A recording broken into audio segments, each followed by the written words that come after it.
between two powerhouse teams. Look at JP swinging around the corner here. He's going to find an angle. Black Dragon form over on Tlph. Can he get the traces in time now? The Petrify will lock him down, but look at JP and Sanford doing the same thing as Edward goes for the Furious Dive. But again, Sanford is able to get the Consecration in. OM gets the killing spree, and JP goes! The GOAT traceless is in and wins the retry! Now it's like, take it low! Tlph with a walk-up, Sanji picks up the kill. Domeng getting a double. Just the backliners of Rora alive. Anyone's gonna suffer any major losses. Both of these lineups are susceptible to just getting run over and snowballed quickly.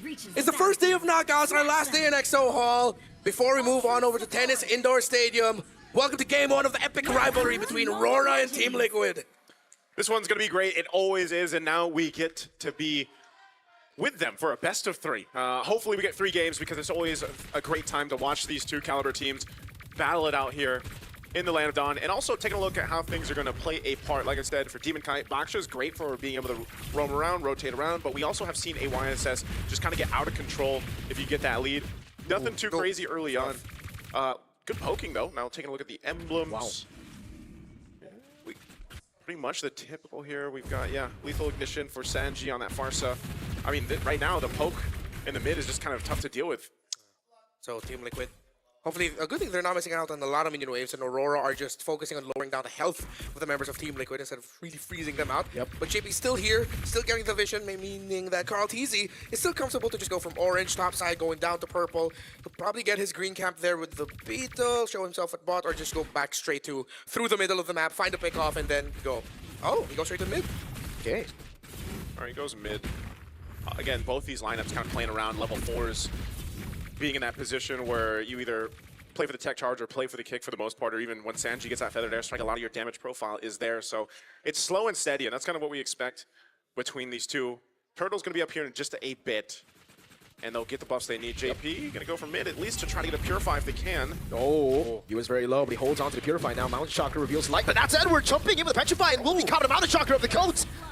Feathered airstrike to take him down to the skies. Demon Kite still getting the retreat down on Turtle number 1 as Domeng bullies Oheb up top. Yeah, that was a perfect rampart by Light, actually, blocking Carl. He would have been in retry range. Yeah, that was a punish on the even with the Dragon form. It's just a little bit too late from Edward, not being able to catch who he wanted to with the Furious Dive or that Petrify. So good response. I mean, at least they get something. Objective secured.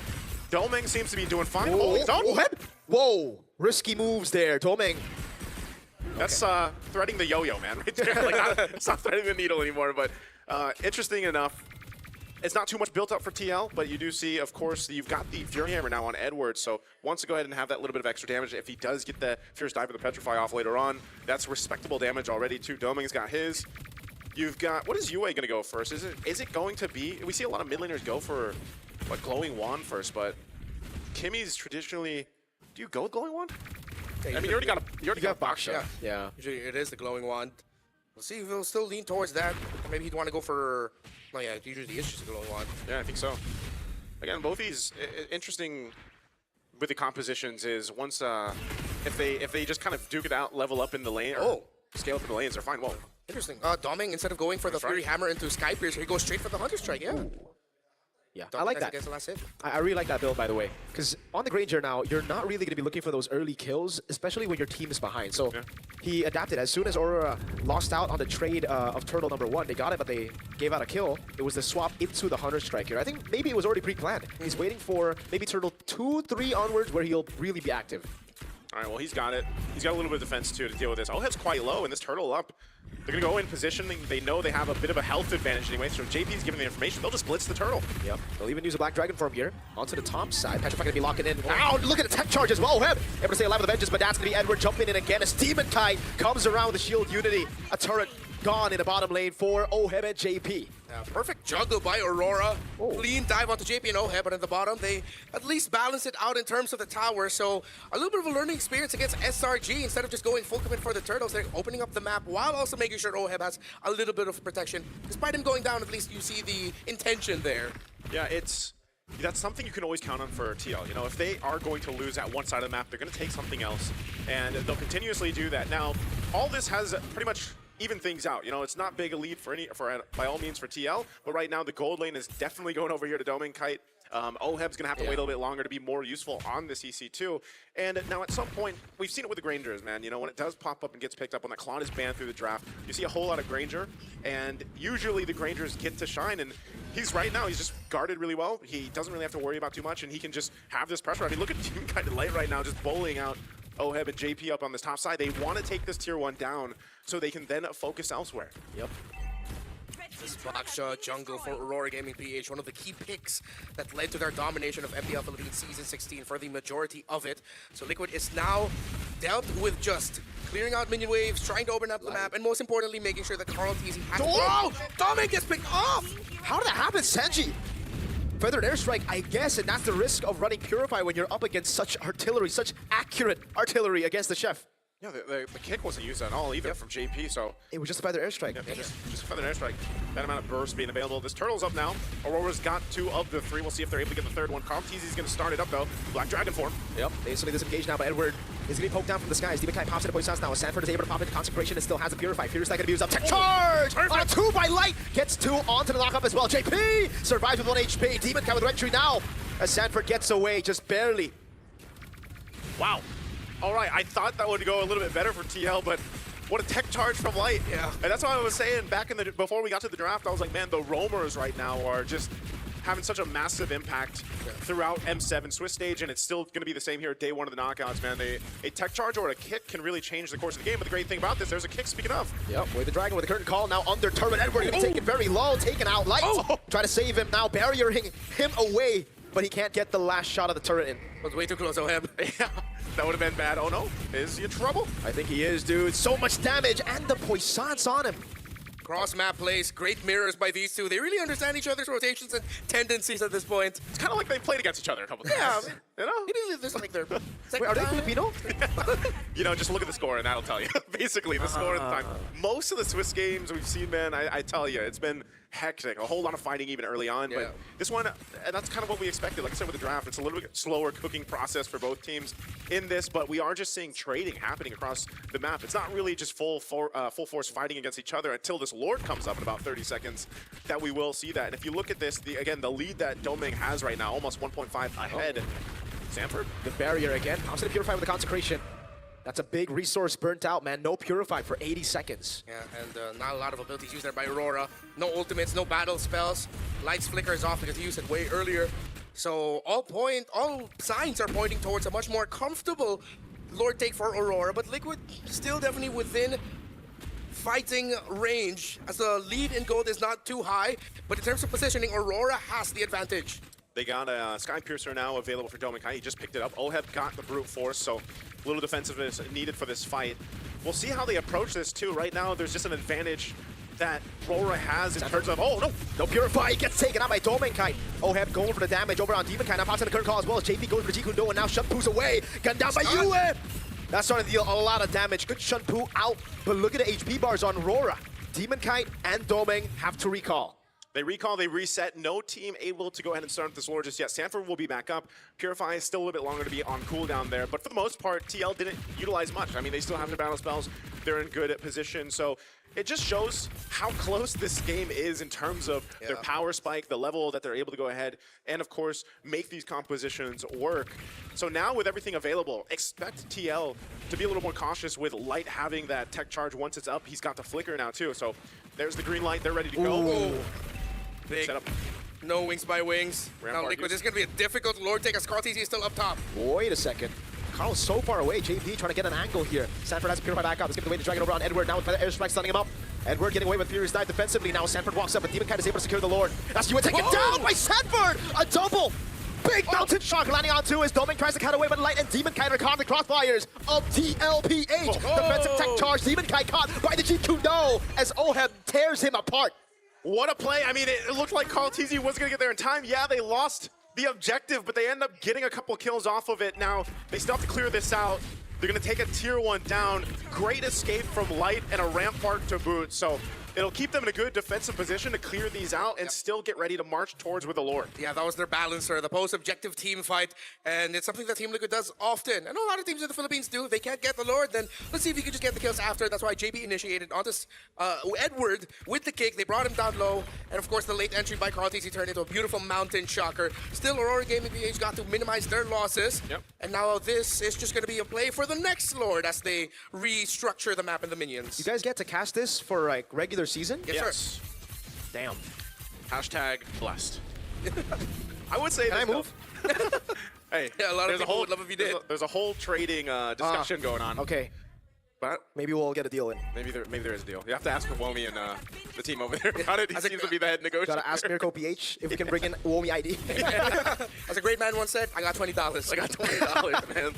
Looking at this, though, it's interesting because with the way this game is going, plus, take note, this is Flying Cloud, the longest map of them. Uh-oh. Is he going to be in trouble? Good Shunpu. oh, I don't know was which smooth. one was cleaner, the Shunpu bait by Demon Kite or the G-Kundo cancel on Shield Unity. That was beautiful. It looked like he ducked under the wheel, Yeah. dashing through. That looked pretty sick. If you could get like those camera angles when they have like the replays and stuff. Yeah. Oh, that'd be good. highlight Again, this for sure. nothing is. That was like a move, right? To try to make something happen before the Lord comes up. If that doesn't happen, then they just continue to farm up, get to where they need to be. You can see there's on both sides there's a difference in terms of gold built up respective to the lanes. Right now, Dominkai obviously still ahead against Oheb, but Oheb, it doesn't really matter too much, right? On the CC, on the fighter, he's mainly there to get that current call off. Of course, the Yo-Yo Blitz has some pretty good damage to it, but he's also there to soak up a lot of the damage, even if you have to pop the Vengeance and tank a couple Rhapsody shots or the Death Sonatas. Divine Glaive now over here for TL. Sanji is going to be popping off a lot of damage with a Feathered Airstrike. He's always very trigger happy with that ultimate, but definitely as this Lord comes up, they will get that tier 2 down on bot, so another objective goes down. And now they'll rotate forward. If they can get a pick off or at push across the map, then they know Aurora Gaming has to respond to it. Echoes of Echo by Liquid as the positioning of Sanji in that little shrub in the lower end. Holding that, moving back. Liquid push top, slow flow with the minion wave in the mid. See if they can still get minion wave pushes on the opposite side of the map. While JP playing way far back, looking to see if he can isolate someone. Gets the info, Dominkai. Classic Liquid right now. Look at Tlph, he's doing the same exact thing, right? He knows I don't have to technically be there right now. I can put pressure on the cross side of the map, make Aurora respond to it, gives the call for TL to go ahead and start up this Lord. I'm wondering if they're actually going to commit because they're still staying up there. They want to potentially just take down a tier 2 turret if they can, knowing they can take their time with this. They're going to let Rora initiate and start things up. Sanford has popping Consecration. Good for the airstrike, turning it around right now as Demon Kite and Yue are both low. Sanford got traded for the HP, but he's a Uranus. He can just regen it back. Now, with all of the things that happened in the map, those little exchanges, Yue brought down low Liquid. That's a turret up top, no? Yeah, it will be. Man, what a... Yo, It's a macro play, man. This is what TL does. I like this game. All the time. Mirko, this is what we, alongside Tlph, were active for yesterday when we had all those 10,000 plus game leads. W boring server, man. And now this is once again this is the epitome of a chess match between two powerhouse teams. Look at JP swinging around the corner here. He's gonna find an angle. Black Dragon for him over on Tlph. Can he get the traces in time now? The Petrify will lock him down, but look at JP and Sanford doing the same thing as Edward goes for the furious dive, but again, Sanford is able to get Consecration and Oheb gets the killing spree, and JP goes! The GOAT! Traceless is in and wins the rectory! Now it's like, take it low! Tlph with a walk-up, Sanji picks up the kill, Tome getting a double. Just the backliners of Rora alive. Wow! It's a 3-for-2 trade. Well, Lord goes over to TL, and you have to I don't know if we'll see the replay, but man, JP did work. He went for Dominkite. Yeah. Got the Purify out, put pressure on Dominkite, so he didn't have freeway to just go and do what he wanted. Carl Oh, Carl. gets showered. That's Sonata 3 times! Good touch from Yue as well, man. Yeah, Carl was going for the move, man, but still, they do get themselves the Lord. It's a good thing Dominkite stayed up alongside UA. They should be able to go and clear this out, actually, and not lose too much of their base turrets at all, actually, with it. But still, it is a showcase of what Aurora Gaming has to watch out for if they get to the next Lord fight right now, because these waves are going to be cleared out. They'll maintain it, and you got to keep an eye on JP. He had an immortality earlier as well. Got to purify out. That's one of the big things he has to do, either on UA or Dominkite. Specifically, better if they do catch Dominkite. It's a credit to the lineup that Aurora Gaming PH drafted. Double carries, Lots of backline damage that Liquid has to do so many things in the map just so that they can break that formation. If you go back to that Lord fight, Edward was so actually good. in a perfect spot to ruin it, but because JP and Sanford were way too deep, that means Edward barely had the help that he needed to capitalize on that Petrify. Oh, Light was late on the tech charge by just like a millisecond. Yeah. It was already after the Retribution was pressed and then he dished it out. And that's the pressure of the Uranus and the Cho for you. So that was Liquid had to fire, they had to fire off on all cylinders to make that work. From macro to micro, because Aurora Gaming with their lineup, it's so much easier to pull off if you just go for front to back. That's the thing though. Like, when you already have a Yuzong there, you would assume, all right, that's job done. I just have to peel for the backline. But the fact that Edward just couldn't do it because Carl and Sanji were diverting the Dragon's attention, it gets so difficult. 30 stacks still. 30 stacks for Dome and Kite, 750 for the Granger stacks. It's a good thing he didn't die, right, on the attempt there. So Dome and Kite's been doing really good at his positioning, the way he's moving around, and just kind of relying on the fact that he's got to purify and, you know, the dash, basically. But that's one of the hard things here is, again, the work that JP has to do to potentially get a purify down. Now, even with this is staying true to our Flying Cloud time, by the way. I think it was 19-ish minutes. Yeah, the highest average game time highest of average all game the time. maps. Dude, I just gotta say, when we looked at the draft, we were like, oh, this is not gonna be a good game for the Eastern Shin and Farsight against the Dragon. The Dragon's the one struggling. Yeah, with how well Carl, Tlph, and Sanji have just been handling him, the threat, and what everything the Team Liquid has done to diminish the effect of Edward Yuzong, who is now just sitting at 1-4-2. Bro, 5,500 gold lead for the GOAT. Oh my. He's been, that's why I said, like, that's why I highlighted the fact that, yeah, it's a YSS versus a Baksha, but statistically and historically, Carl Tlph has been able to just kind of out-farm and out-jungle Demon Kite in terms of, you know, that, getting the lead, farming up well on the YSS especially, so they'll go ahead, they see that push up top from Oheb.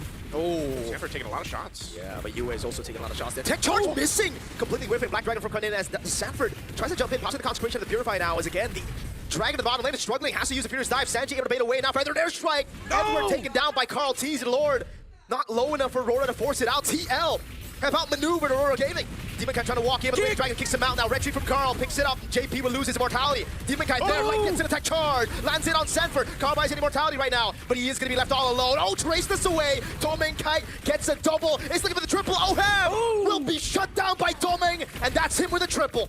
Dome and Kite with the moves all game on this Granger. They only lose Edward. He was a dragon chasing a bird, but it might have just worked out for them. They just have to clear out this lane, deal with the Lord, the bald one pushing in. What a cut in the wave as well. Feathered airstrike on the initial wave, a cut for JP, and now an evolved Lord that they have to deal with. Yeah, that makes it so much easier for Liquid to deal with the center of the map, but this is what we were talking about. Liquid were doing it again. But Aurora, they decided, wait, they're not completely in position. Let's rush this Lord. Yeah, we whiffed out the initial engagement, but then they held on. They still had the right tools, and Light eventually got the Rampart and the knockback, knock up back in perfectly. Aurora, this time we're ready for the counter, and that's what we were talking about. How much easier to make this lineup of Aurora work. When Liquid is not in the right time and position to do all of their crafty things in the map, and during the team fights, that's what happens. They get counter-initiated, and the counter-initiation of Aurora is deadly. Yeah, looking at this too, the replay here, Dome and Kite, not only is he just doing great on his own positioning, but he's well guarded. If you look at a lot of times when Light decides to go ahead and tech charge, you know that UA is there with him. He can go ahead and use a traction pulse if he has to help peel, and then they can just rely on their purifies as well. 6 stacks now on that Sky Piercer. This is why, again, he picked it up later in the game, but he's been able to just kind of maintain those stacks without dying. And again, for you guys back at home, if you know you're going to be playing for scaling, if you know that you're going to be playing for the Granger weak side, I recommend Rora's build here for Doming Kite. I mean, take a look at the Hunter Strike first item. He knows exactly when the timer is going to hit for him to get Sky Piercer stacks, and that's generally going to be like Turtle 3, mid-game onwards after laning phase. Because just the Hunter Strike gives you so much more mobility, especially when you're forced on the Purify, which seems to be the case for most Grangers nowadays. And if you have someone on your side packing a Sky Piercer, no need to pack another one. It's all right. Bundle it all into one person. Fire from Sanji though gets caught by it. Has to use the immortality there. Sanji can get away from this. Current call coming down. Sanji will fall. JP with a way to drag it onto the backline, but Carl Tlph gets caught by the Petrify and the Furious Dive of Edward. Good traceless out of there. Sanford trying to escape. TL minimize their losses. They just lose Sanji, but Aurora have position for Evolved Lord. They lost Sanji, they lost some battle spells, and their ultimates aren't available yet, so Rora, they'll go ahead and have an advantage on this Lord. They'll start it up. They'll take their time with it. Light in position if he needs to. He still has a flicker. Tech charge if he wants to. So TL wants to probably delay this as much as they can, but Sanji is so far away, 20 seconds, less than half health of the Lord here. 20 seconds on Sanji. JP trying to look for the angle now. Light doing the same thing here, looking for a big tech charge. Can they do it? Demon Kai popping in at Poisson. That's going to be the kick. Right now, Electric Domain! Gets the Lord as Carl TZ gets CC lock. JP caught in the midst of it all right now. Is able to go for the Shunpu, but Yue guns him down. Slowly but surely. Glowing Wand taken down. Sanford still able to survive as JP finally falls. Aurora Gaming Philippines secure the Evolved Lord. Lord marching down the mid lane. 23 minutes and counting. Carl TZ and JP won't be back for another 40 plus. Sanford! Still able to survive. Oheb doing the same thing. The current call now pops into the crown as well as he buys the immortality. In the back, Sanji tries to look for an angle to go for the flight right now, but it's only just Sanford in the base as the Evolved Lord crashes down on the mid base turret. That's another mini wave spawning in. TL, I don't think they can defend this. Sanji is trying to cut the wave, but there's no one in the base to save this game. Aurora Gaming Philippines